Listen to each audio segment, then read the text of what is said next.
Então você já aprendeu regressão linear e você já sabe calcular a melhor linha, aquela que melhor explica o relacionamento entre duas variáveis. Mas você sabe realmente por que ela é a melhor linha? Você sabe me dizer por que não existe nenhuma melhor? É isso que a gente vai aprender hoje, matematicamente, e fica comigo até o final, que eu vou mostrar uma visualização bem interessante em 3D, para que você não tenha mais nenhuma dúvida de que a linha da regressão linear é aquela que minimiza o erro entre as duas variáveis. Fala pessoal, Rafael Quintanilha do Quant Brasil aqui, continuando a nossa série Quant 101, essa série onde eu ensino conceitos básicos da análise quantitativa, e hoje vamos dar sequência à nossa minissérie, digamos assim, sobre regressão linear. Regressão linear, base da análise quantitativa, base de machine learning.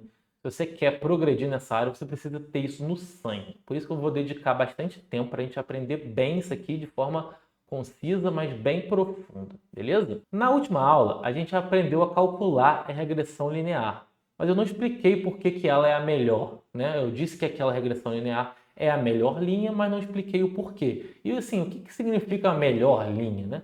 É isso que a gente vai ver em mais detalhe agora. Vamos lá, pessoal. Então, como que a regressão linear encontra a melhor linha? Lembrando que eu estou aqui no Jupyter Notebook, dando sequência ao anterior, mas você também pode ver isso diretamente no nosso GitHub. Você entra lá no GitHub do Quant Brasil, no repositório do YouTube, todo esse notebook vai estar disponível para vocês aqui, né, poderem fazer as análises de vocês, clonarem o repositório, né, e darem sequência nos estudos de vocês a partir desse arquivo, beleza? O link para o GitHub vai estar na descrição ou no comentário fixado. Então tá, a gente partiu desse ponto aqui, né? Então a gente conseguiu computar a regressão linear entre Petri 4 e YouTube 4. Então os retornos de Petrobras estão aqui no eixo X, os retornos de YouTube estão aqui no eixo Y. A gente plotou o scatter plot, o gráfico de dispersão, e calculamos essa linha vermelha que foi chamada da melhor linha, a regressão linear entre esses dois ativos. Tudo isso eu expliquei na última aula. Se você não assistiu, o link vai estar aqui na descrição para você assistir, fechado? Uma dúvida bem justa é, certo, Rafael, você me plotou essa linha, você está me dizendo que ela é melhor, mas me prova aí que ela é melhor. Como que a gente consegue descobrir que ela é melhor? Então, vamos ver como nós podemos construir a intuição para chegar, né, no ponto de que essa linha vermelha é de fato a melhor linha e não qualquer outra. Como assim? Como qualquer outra? Vamos fazer o seguinte, vamos plotar outros gráficos aqui para que a gente possa entender melhor. Então, vamos aqui plotar o scatter normalmente, esse gráfico não muda, pegando aqui o X como os retornos de Petrobras e o Y como retorno de Itaú. E vamos pegar aqui vários pares de slope e intercept. Slope, você já sabe, é o coeficiente angular, o beta da regressão, e o intercept é o coeficiente linear ou alfa da regressão. Então, pegando valores aleatórios aqui, e aí se a gente faz um for, né, chama esse zip basicamente junta, né, esses dois arrays, né, num dicionário, e aí você consegue computar as linhas através da equação da regressão linear. Qual que é a equação da regressão linear? Nós vimos na última aula, mas relembrando aqui para vocês, é y igual a beta x mais alfa. Y é igual a o x multiplicado pelo slope mais o intercept. Aqui a gente está no ambiente vetorial, né? Então a gente pode fazer, né, essa conta direto utilizando os vetores. Por isso que usar o NumPy ou o Pandas, né, são bibliotecas Python, ajudam nesse caso. Se você lembra da última aula, a gente tem o X é um array 2D. Ele é do tipo que ele tem 500 linhas e uma coluna. A gente transforma ele num array utilizando esse método flatten e simplesmente computamos aqui a linha usando o gráfico da equação que nós já conversamos. E daí é só plotar o gráfico. Então, para cada, né, par de slope com intercept, a gente vai plotar essa linha e vamos chegar nesse conjunto aqui. Então, para exemplo, tá? Vocês viram que eu peguei qualquer slope, qualquer intercept aqui. E aqui é para vocês conseguirem visualizar que existem várias linhas que poderiam ter sido traçadas, né? A gente plotou aqui uma azul, uma laranja, uma verde e uma vermelha. Cada uma com uma combinação diferente de slope e intercept. Não é difícil ver que existem infinitas possibilidades. Você pode variar o slope e o intercept tanto quanto você queira e você vai ter infinitas linhas. Porém, uma dessas linhas tem que ser a melhor. Uma dessas linhas tem que ter o menor erro. Ela tem que explicar melhor o que é o relacionamento entre esses dois ativos. Porém, a gente precisa entender o que é o erro. O que significa? O que eu quero melhorar aqui? Quando você está falando erro, o que é o erro disso aqui? Estou vendo um monte de ponto com um monte de linha. O que significa o erro? Bom, pessoal, no jargão aqui da análise quantitativa e do data science em geral, a gente chama esse erro de resíduo. O resíduo vai ser a diferença entre o valor real, aquele valor que de fato eu estou observando na realidade, e o valor previsto pelo modelo. Então o modelo me falou que era para dar tanto, o valor real deu tanto. Quanto que é a diferença entre o valor predito e o valor real? Isso que a gente chama de resíduo. Visualmente, isso vai ser a distância vertical entre a linha e o ponto, né? Então, se eu pegar qualquer ponto aqui, por exemplo, essa linha verde aqui, esse ponto extremo aqui, o resíduo ele quase acertou, né? Se o ponto azul tivesse exatamente em cima da linha verde, ele teria acertado. Mas como ele ficou um pouquinho para cima, então essa distância vertical entre esse pontinho aqui, deixa eu dar mais um zoom aqui, para vocês verem bem o que eu estou falando. Então, desse pontinho aqui, né, do canto superior direito, a diferença vertical desse ponto azul para a linha verde é o resíduo, é o erro entre a previsão, que é a linha verde, e o valor real observado, que é esse ponto azul, né? Você vê que o resíduo para o vermelho é esse aqui, o resíduo para o laranja seria essa distância, o resíduo para o azul seria essa distância. Então, para esse ponto, o menor erro ficou na linha verde. Mas aí você teria que fazer isso para todos os outros pontos. E aí você vai ter o erro de todos os pontos para cada linha traçada. Beleza? Então, para ficar mais fácil de visualizar, né, a gente pode olhar essa diferença vertical. Eu vou já executar essa célula e vou explicar o código para vocês, mas vai ficar mais fácil de entender. Então, o que eu acabei de mostrar para vocês está aqui exemplificado, tá vendo? Peguei uma linha qualquer, né? Uma linha aqui, y igual a 0,5x mais 0,0005, me deu essa linha vermelha aqui. E aí eu peguei alguns pontos aleatórios e calculo o resíduo de pontos aleatórios para a linha. É essa distância verde, são essas barrinhas verdes. Vocês conseguem enxergar aqui? Vocês conseguem ver a barrinha verde que vai lá do ponto até a minha linha vermelha? Essas barrinhas verdes são os resíduos do meu gráfico, do meu valor real em relação ao meu valor previsto, que é a linha vermelha, certo? Então isso aqui é só uma forma da gente visualizar bem os resíduos. E como que a gente calcula isso aqui? Não tem segredo nenhum, pessoal. Determinamos um gráfico qualquer aqui, com um slope e um intercept qualquer, só para fins de demonstração, e calculamos as predições simplesmente construindo de novo o nosso gráfico. Lembrando, y igual a beta x mais b, y igual a x mais b, y igual a slope vezes x mais intercept. Tudo é a mesma coisa, né? Então pegamos o slope, ou seja, o beta que nós separamos, multiplicamos pelo nossa variável x e somamos com o intercept que a gente inventou aqui só para ter uma linha, a linha vermelha. Plotamos o scatter, de novo aqui não muda nada. Plotamos a linha, que você já aprendeu a plotar também, x como primeiro parâmetro e as predições aqui como o novo y.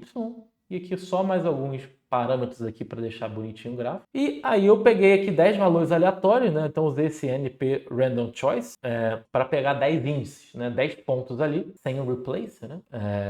Tendo que pegar 10 pontos diferentes. E calculei aqui a distância vertical. Como que a gente faz isso? Pega o valor original aqui do x, pega o valor atual ali do y e faz a predição. A predição a gente já sabe, é só jogar aqui o valor de x na função. E o resíduo é a diferença do valor real, o valor que eu observei na realidade, com o valor predito. O valor jogando aquele valor de x na minha função linear que eu determinei. Então esse aqui é o meu valor predito, o meu valor atual é só olhar na minha série original, o resíduo é a diferença. E aí eu simplesmente ploto isso aqui, passando aqui esse G traço, é só para dizer que é o green, né? Vai ficar verdinho. Então é justamente esse código que nos dá a diferença entre o ponto e a previsão. Beleza? Muito bem, então aqui a gente está chegando no cerne da questão. A gente já sabe calcular o resíduo entre a minha regressão e os pontos que foram observados na realidade. E eu disse para vocês que a regressão linear ela me dá a melhor reta. a melhor linha. Agora ficou mais claro entender o que significa melhor linha. Ela é a linha que tem o menor erro, ou seja, o menor resíduo. Então, se eu tenho N pontos e cada ponto vai ter um resíduo, vai ter um erro, eu vou querer aquela linha que quando eu somo o resíduo de cada ponto, eu tenho o menor valor, o menor resíduo.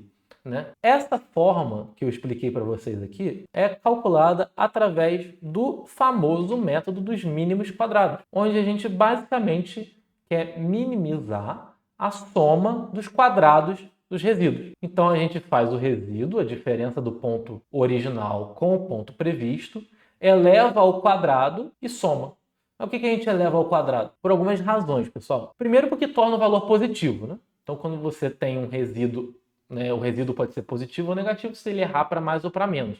Quando você eleva ao quadrado, você evita que esses erros positivos se anulem com os erros negativos.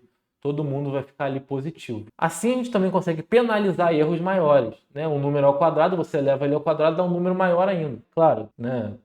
Acima de 1, né? Menor de 1 vai dar um número menor, mas você vai amplificar aquele erro, certo? Então você amplifica o erro do resíduo quando você eleva ao quadrado. Então você quer penalizar quando erros maiores são feitos. Você quer que aquele modelo seja considerado pior, né? Você penaliza elevando ao quadrado. E também porque existem propriedades matemáticas que, com diferenciação e etc., que a gente não vai entrar aqui no mérito nessas aulas, que tornam mais fácil você encontrar o mínimo, tá? Então, o método dos mínimos quadrados é esse. É o método onde você eleva ao quadrado os resíduos dos seus pontos e soma eles. Aquele gráfico que tiver a menor soma vai ser considerada a melhor linha, a melhor regressão linear. Então, aqui a gente pode olhar a função de uma forma bem simples. A função Calculate Squared Error, ela vai receber ali uma linha, né? Então o slope e o intercept daquela linha, o meu x e o meu y, vai calcular as predições, vai calcular os resíduos, a gente já sabe, o resíduo vai ser nada mais nada menos do que o valor real, o meu y, a minha variável dependente, menos as minhas predições, e vou elevar ao quadrado esses resíduos e vou somar. Aqui, como é tudo vetorial, análise vetorial utilizando o NumPy, fazendo aqui bonitinho, 3 linhas de código, 4 linhas de código, está feito. O cálculo dos mínimos quadrados, né? Chamando aqui o NP-sum, você soma esses resíduos que foram elevados ao quadrado. Então, agora que a gente já tem um método objetivo que nos permite dizer que uma linha, uma regressão é melhor do que a outra, vamos ver isso com algumas regressões, tá? Vou gerar aqui uns slopes e uns intercepts, né, qualquer para a gente poder olhar. Estou usando aqui essa função linear space do NumPy, que é bem interessante para você gerar intervalos regulares, né? Aqui você vê, eu estou gerando 5 pontos, começando de 0.3 até 0.7, eles linearmente espaçados, né? Então, gerei aqui como slope 0,3, 0,4, 0,5, 0,6, 0,7, 5 pontos. Mesma coisa aqui para o intercept, indo lá de menos 0.001 até mais 0.002, sempre subindo, né, de formas iguais para que a gente tenha 5 pontos. Então, deram esses valores aqui. Muito bem, já temos aqui os slopes e os intercepts, o nosso beta, né, o slope, e o nosso alfa, o intercept, e vamos fazer uma combinação deles aqui para plotar as linhas e identificar as melhores delas, beleza? Então, fazendo um for dentro de um for aqui, né, a gente vai ter 5 para 5, 25 iterações desse for. Vamos calcular o erro, então está aqui o erro total, muito fácil, só chamar a função que a gente definiu ali em cima, o slope e o intercept, o x e o y nós já temos, e a gente coloca aqui nessa lista aqui o erro e qual foi o par ali, né? A gente cria uma tupla com o slope, o intercept e o erro daquele par. A gente adiciona isso nessa lista total erros, a gente já vai usar ela aqui, beleza? Ordenamos pelos erros, né? Então a gente está querendo ordenar aqui pelos menores erros, usando como acessor, aqui um accessor da função, o item de índice 2 da tupla. O índice 2 não é o segundo item, é o terceiro, né? Lembrando que na programação a gente começa do zero. Então, estamos ordenando basicamente pelo total erro. Só uma forma aqui de fazer uma ordenação dessa lista pelo total erro. Plotamos o scatter, não muda nada, você já sabe como plota o scatter. E aí aqui, basicamente, vamos plotar as linhas. né? Eu separei aqui porque, como eu falei para vocês, vão ser 25 linhas. Para não ficar um gráfico muito poluído, vamos plotar as 3 melhores e as 2 piores. Quando a gente plotar isso aqui, opa, eu esqueci de rodar, né? Eu não rodei aqui, não defini a função. Agora sim, rodando aqui, tá lá. Essas são as nossas melhores linhas, a linha 1 e a linha 2, e as piores linhas, a linha 4 e a linha 5. Vejam que a gente tem o erro de cada uma delas e esse erro é calculado através do nosso mínimos quadrados. Então a linha azul aqui foi a que ganhou com o menor erro desse conjunto de slopes que nós testamos, de slopes e intercepts, né? Que basicamente só plotamos passando o x e as predictions, né? As predictions para cada par. A prediction a gente já sabe, é alfa x mais beta, ou beta x mais alfa, ou ax mais b. Então aqui a gente tem as nossas previsões, podemos plotar, e aqui temos várias linhas. E aí você vê que a gente consegue plotar infinitas linhas aqui, mas que claramente umas são melhores do que as outras. Então, a partir de um certo ponto, você vai piorando. A partir de um ponto, você vai melhorando. Até o ponto que você começa a baixar o erro, baixar o erro, baixar o erro, e começa a aumentar o erro, né? E aí, assim, a gente chega na nossa melhor linha. A linha que vai ter o menor erro.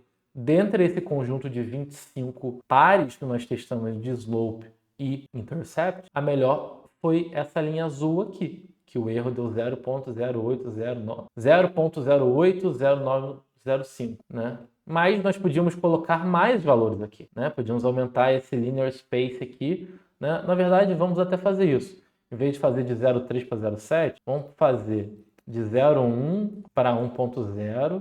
Em vez de 5, vamos botar 50. E aqui eu vou fazer de menos 0,5 até mais 0,005. Também vou aumentar para 50. Isso aqui vai nos dar bem mais pontos. Isso aqui vai nos dar bem mais iterações aqui. Demorou um pouquinho mais, mas está aqui, ó, a nossa linha, né, os nossos gráficos. Você vê que temos aqui, que como ficaram muito próximos, ficou um por cima do outro, né? Mas a melhor, a linha azul aqui com erro 0.076626, né? Temos aqui, depois ficou o laranja e o verde, mas que está um quase por cima do outro, a gente não está conseguindo ver o azul, né? E como a gente dividiu bastante, então as linhas ficaram muito próximas umas das outras, né? Mas você vê claramente que elas vão convergindo para cá, né?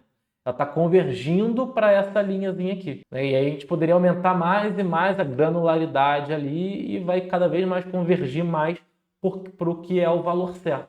Qual é o valor certo? É o valor que nós computamos na última aula. Esse é o valor original. Nós vimos essa linhazinha vermelha. Você vê que é bem parecido com o que nós estamos chegando aqui. Bem parecido com o erro mínimo que define aquela regressão linear. Muito bem, pessoal. Então, antes de terminar essa aula, eu quero mostrar para vocês que vocês podem confiar na matemática feita lá pela biblioteca do Scikit-learn. Porque a matemática por trás da regressão linear é essa. O beta, ele é calculado por essa fórmula aqui e o alfa é calculado por essa fórmula aqui. Basicamente, o que a gente faz é a somatória de cada data point, xi, deixa eu até aumentar aqui para ficar mais claro, menos o x barra que é a média de todos os valores de x, multiplicado pelo todos os data points y, ou seja, os retornos de YouTube, no nosso caso, menos a média dos retornos de y, e aí a gente faz a somatória disso aqui, multiplica um pelo outro e soma para todos os pontos, dividido por x i, ou seja, cada valor de x menos a média eleva ao quadrado, soma todo mundo também. Beleza? É o valor menos a média dividido pela nossa dispersão em relação à média. Xi, cada ponto individual de x, menos a média daquele valor, a gente eleva ao quadrado também aqui para ficar tudo na mesma unidade. Beleza? E o alfa, ele pode ser dado como o y barra menos beta vezes x barra, y barra e x barra são as médias de x e xi, yi é cada data point do nosso array. Certo? E aí, se você fizer a conta, tudo isso que eu falei aqui, vocês não precisam acreditar em mim. Vocês venham aqui e façam a conta. Então, pegamos o x, pegamos o y, calculamos a média, chamando o np.min, e daí podemos calcular os valores e ver se ele bate com o valor que o scikit-learn gerou, né? Então, está aqui meu numerador, é o np-sum, o somatório, da multiplicação entre cada data point menos a média, tanto para o x quanto para o y, justamente o que nós vimos aqui. O denominador também é a somatória do x menos a média elevado ao quadrado. Então está aqui, ó, x menos xmin elevado ao quadrado. Somamos tudo isso. Quando nós fazemos o numerador pelo denominador, temos o beta. Eu chamei aqui de manual slope, que é o beta calculado de forma manual. E o manual intercept é a mesma coisa. Ymin menos manual slope, acabamos de calcular, vezes o xmin. É aqui essa função. E aí, se a gente printar isso aqui, nós vamos ver que o valor calculado do slope é exatamente o mesmo valor calculado do scikit-learn, tanto para o slope quanto para o intercept. Da onde que vem esse valor aqui, Rafael? Vem lá de cima, quando a gente plotou a nossa regressão usando o plot do scikit-learn, a gente gerou aqui, ó, o best slope e o best intercept. A gente fez aqui o fit da variável x, variável independente, com a variável y, variável dependente. Isso nos deu o melhor slope e o melhor intercept, ou seja, nos deu a melhor linha, a melhor regressão linear, aquela que tem o menor erro. Como que a gente calcula o menor erro? Você já sabe. Vemos os resíduos, elevamos ao quadrado, somamos esses resíduos, pegamos o menor. O menor é justamente o que o model.fit aqui do scikit-learn nos dá, mas se você quiser calcular de forma manual, utilizando a fórmula matemática, você também consegue. Utilizando essa fórmula, você vai chegar exatamente no mesmo resultado. Fechado? Olha, pessoal, eu falei para vocês que tinha um bônus e eu quero finalizar essa aula com isso. Por quê? Eu disse para vocês que esse aqui é a melhor linha, é a que tem o menor erro. E eu mostrei como você pode, aumentando ali a quantidade de pares de slope e intercept, chegar num ponto meio que de convergência. Ali, que o erro está convergindo aqui para 0.076626 e provavelmente baixa mais um pouquinho, dependendo de quanto mais granularidade você der para esse seu teste aqui. Mas eu não mostrei que a linha que a gente chega, aquela linha vermelha que a gente chegou lá, ela é de fato a que tem o menor erro. Como que a gente prova que ela tem o menor erro?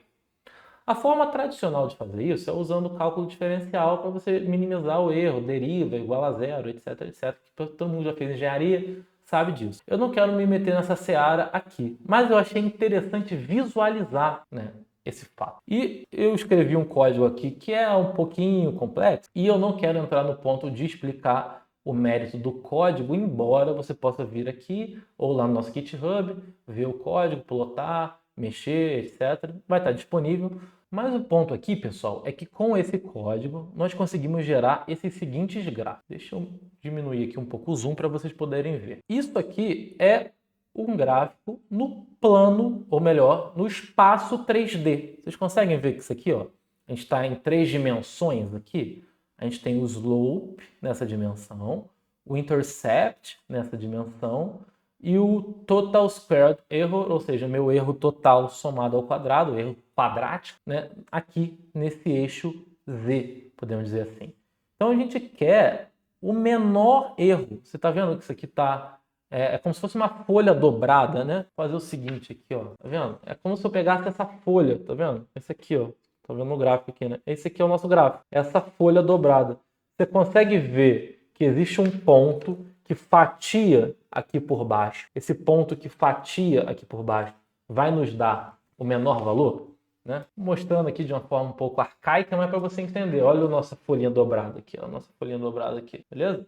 É o nosso gráfico. E o nosso gráfico, ele tem um ponto aqui, o ponto mais baixo, que a gente pode fazer um slice, como se a gente pudesse cortar ali embaixo e tirar uma visão ali de baixo, uma fatia. Se nós fizéssemos isso, a gente vai chegar nesse contour plot, que a gente chama, né? E exatamente no ponto vermelho é o ponto mínimo, né? A gente, quando tem ali uma parábola, né?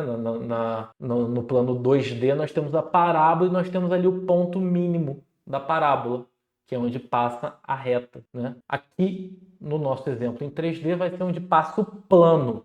Então, a gente fatia um plano para um determinado slope e intercept, ele vai pegar o menor total squared erro, né? Esse erro aqui, vocês vejam que ele está flutuando aqui. Isso aqui não é zero, né? Onde ele está encostado aqui é onde seria o menor erro. E se você fizer esse valor, você vai chegar nesse valor de slope e intercept, que foi justamente aqueles que nós encontramos com o scikit-learn, né? E vai dar o menor erro possível aqui de 0.076616, assim, blá, blá, blá. Então, 0.076616.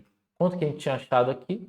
Em cima, 6626, né? Então, faltou um pouquinho, a gente quase chegou no menor valor ali, um pouquinho mais de granularidade, a gente chegaria no menor valor possível. Então, aqui, pessoal, eu espero que vocês tenham tido uma intuição, que você vai aumentando a possibilidade de slopes e intercept, você vai chegando na menor linha, a linha com menor erro. Se você quiser plotar esse gráfico num passo 3D, você vai ter essa fórmula aqui, que é como se fosse uma parábola no espaço 3D. Essa parábola você consegue tirar a fatia, o ponto onde ela está tocando no plano, né, do intercept do slope. Vai te dar um pontinho. Esse ponto é o nosso menor erro, beleza? E assim a gente tem uma intuição visual do menor erro de uma regressão linear. Muito bem, pessoal, aula mais densa hoje, eu sei disso, espero que vocês tenham gostado, espero que vocês tenham gostado de aprender mais sobre regressão linear e finalmente entender por que a regressão linear ela é útil, porque ela é a melhor linha, aquela que tem o menor erro dentre todas as possíveis. Nós vimos como calcular e vimos também como ter uma intuição visual. Agora, na próxima aula, eu quero fechar essa minissérie sobre regressão linear falando como que nós podemos de fato interpretar. Até agora a gente só plotou o gráfico, entendeu o que é, mas e aí, Rafael, o que a gente faz com isso? A gente vai aprender na próxima aula para ver se a gente consegue, com o preço de Petrobras, entender o preço de YouTube. E se não, será que existe alguma coisa que a gente consegue fazer que melhore esse modelo, melhore essa previsão? Se inscreve no canal e curte esse vídeo para você não perder a próxima aula onde eu vou falar justamente disso. Obrigado a todos e até a próxima.